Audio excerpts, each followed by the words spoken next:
Hello everyone. आज हम discuss करेंगे डेवलपमेंट ऑफ रोड्स के बारे में कि रोड्स का डेवलपमेंट कैसे हुआ और कौन कौन से रोड किस सीक्वेंस में बने, क्या सबसे पहले कौन से रोड बने और उसके बाद कौन से सीक्वेंस फॉलो हुए। तो पहले सबसे बात करें, हमने 4-5 पॉइंट नोट किए हैं कि कौन कौन से रोड किस सीक्वेंस में बने। तो सबसे पहले जो हमारा रोड बना वो बना रोमन रोड, उसके बाद ट्रेसागेट रोड, उसके बाद मेटकॉफ रोड, उसके बाद टेलफोर्ड रोड और उसके बाद मैकेडम रोड। ये हमारा सीक्वेंस है। तो अगर हम बात करें रोमन रोड की, तो रोमन रोड जो हमारे थे वो सबसे पहले रोड बने हुए थे और ये मिलिट्री पर्पज़ के लिए बने थे। जो रोमन रोड थे वो मिलिट्री पर्पज़ के लिए बने हुए थे। और ये जो रोड्स थे ये इनके बारे में कुछ मेन पॉइंट है, उसके बारे में जान लेते हैं। जैसे जो रोमन रोड्स थे वो स्ट्रेट बने थे। They were built straight regardless of gradient, मतलब बिना किसी ग्रेडियंट के ये रोड बने थे, एकदम स्ट्रेट। इसमें रोमन रोड में क्या करते थे, रोमन रोड में हम लोग जो सॉफ्ट सॉइल होती थी उसको एक्सकवेट कर देते थे और तब तक एक्सकवेट करते थे जब तक हमारा नीचे एक हार्ड स्टेटा ना आ जाए। मतलब कि जो सॉफ्ट सॉइल है ऊपर के रिमूव करके हम लोग हार्ड स्टेटा तक पहुँचते थे। और इस जो रोमन रोड की थिकनेस थी वो थी 0.75 मीटर से लेके 1.2 मीटर तक। यानी कि हम बात करें कि जो रोमन रोड बनते थे उनकी थिकनेस 0.75 मीटर से लेके 1.2 मीटर तक थी। यानी कि आप लोग उस समय कॉस्ट सोच सकते हैं कि कितना पैसा लगता होगा रोड बनाने में। और फिगर में आपको दिख रहा है रोमन रोड्स में सबसे नीचे हमारा फाउंडेशन स्टोन आ जाता था, लार्ज फाउंडेशन स्टोन। उसके ऊपर हम लोग ब्रोकन स्टोन करते थे। ब्रोकन स्टोन के बाद हमारा जो लेयर रहता था ब्रोकन स्टोन विथ लाइम रहता था और उसके ऊपर क्या करते थे हम लोग, प्लेन स्टोन डाल देते थे। ये था हमारा रोमन रोड का कंस्ट्रक्शन। और साइड में हम लोग कर्व प्रोवाइड करते थे जिससे कि हमारे रोड को लैटरल स्टेबिलिटी मिले। तो ये थे हमारे रोमन रोड्स। और अब हम बात करें कि कौन कौन से ड्रॉबैक्स थे हमारे रोमन रोड्स के। थिकनेस की इसकी बात कर लिए और कैसे बनता था वो बात के लिए, इसकी ड्रॉबैक की बात करते हैं। तो अब रोमन रोड्स के ड्रॉबैक की बात करते हैं। तो सबसे पहला जो ड्रॉबैक है हमारे रोमन रोड का कि इसमें कोई क्रॉस स्लोप प्रोवाइड नहीं किया गया था। रोमन रोड में कोई क्रॉस स्लोप नहीं था और न ही कोई ड्रेनेज सिस्टम था। अगर हमारा बारिश वगैरह आता है या रोड पे अगर पानी वगैरह थी तो उसके लिए कोई ड्रेनेज सिस्टम नहीं था और न ही रोड पे कोई क्रॉस स्लोप प्रोवाइड था। और रोमन रोड की एक और सबसे बड़ी डिमेरिट थी कि इन्होंने जो लार्ज फाउंडेशन स्टोन थे उसको बॉटम पे रखा था, जिसका कोई मतलब नहीं बनता है। क्योंकि जैसे जैसे हमारा प्रेशर डिस्ट्रीब्यूशन होता है सरफेस लोड की वजह से वो डिक्रीज होता जाता है डेप्थ के साथ। तो हैवी फाउंडेशन स्टोन अगर हम लोग बॉटम पे रखे तो इससे सिर्फ कॉस्ट बढ़ता था हमारे कंस्ट्रक्शन का और इसका कोई बेनिफिट नहीं होता था। ये हम रोमन रोड की बात कर लिए। अब इसके बाद हम बात करते हैं ट्रेसागेट रोड की। ट्रेसागेट रोड जो था वो रोमन रोड के बाद इसका कंस्ट्रक्शन हुआ। और इस रोड की सबसे मुख्य बात जो थी, जो मेन फीचर था इस रोड का, वो था इसकी थिकनेस। रोमन रोड की थिकनेस हमने बात की 0.75 मीटर से लेके 1.2 मीटर तक थी।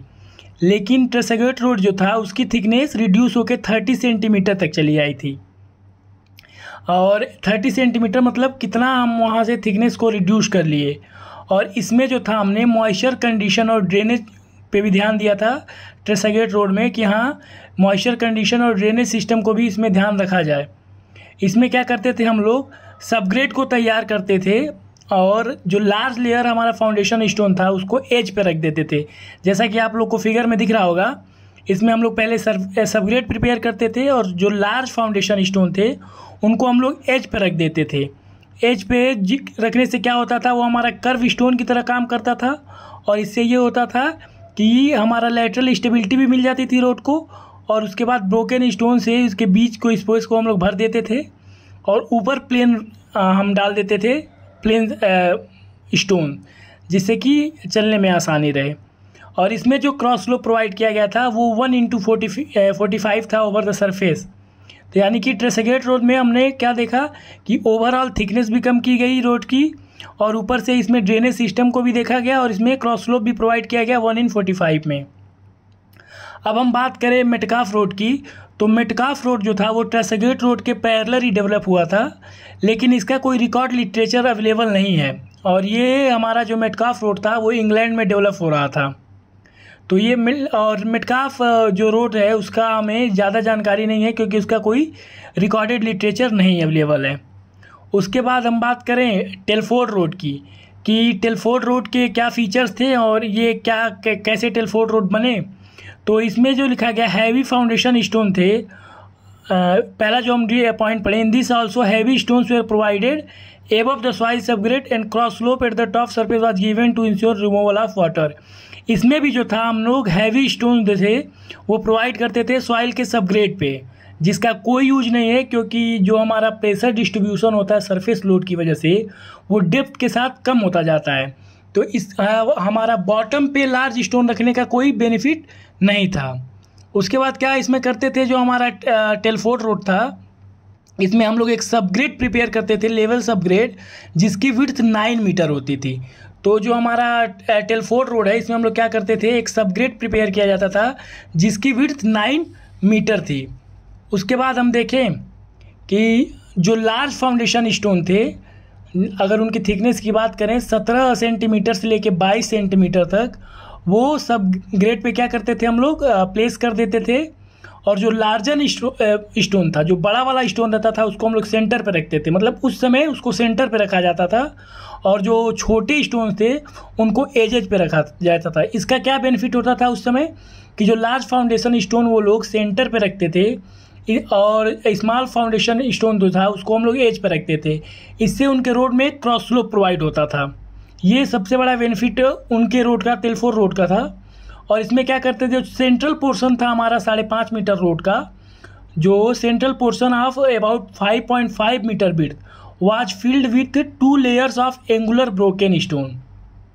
इसमें जो हमारा सेंट्रल लेयर की बात करें 5.5 मीटर तक की, उसको हम लोग क्या करते थे, हम लोग नहीं, in the sense Telford road जो बन रहा था उस समय, उसमें क्या करते थे लोग कि उसको लगभग 2 लेयर में ब्रोकन स्टोन में उसको 5.5 मीटर को उसको फिल करते थे।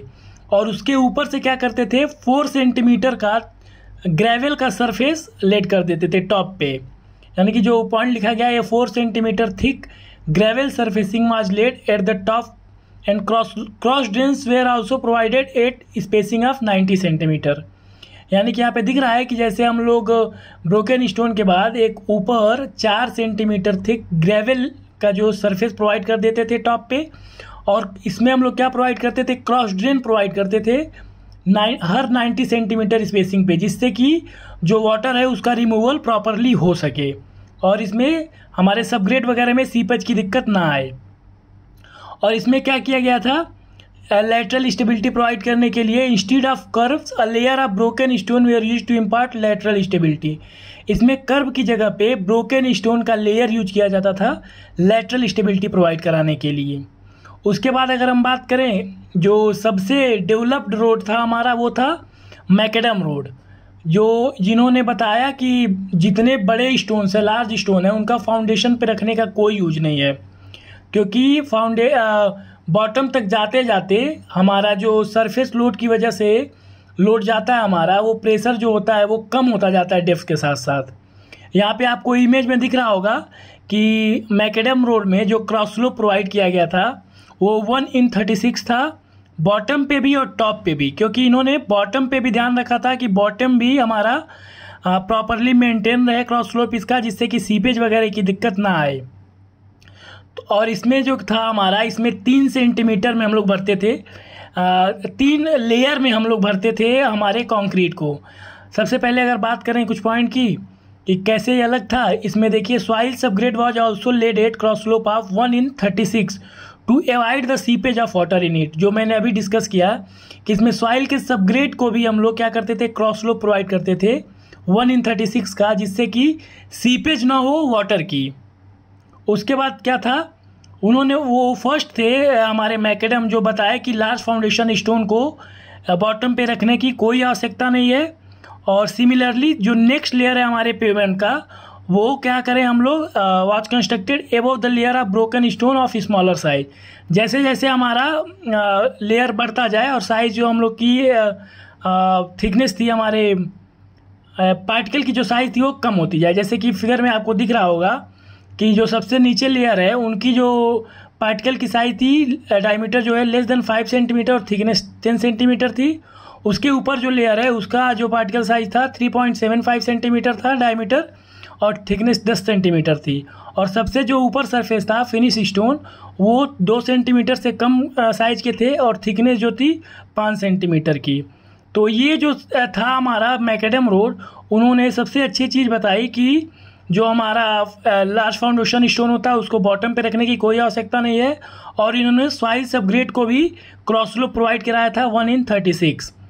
अब अगले पार्ट में देखेंगे कि कैसे कैसे हमारे रोड डेवलप हुए और कैसे जयकर कमेटी वगैरह बनी। इस पार्ट में अभी तक यहीं। Thank you.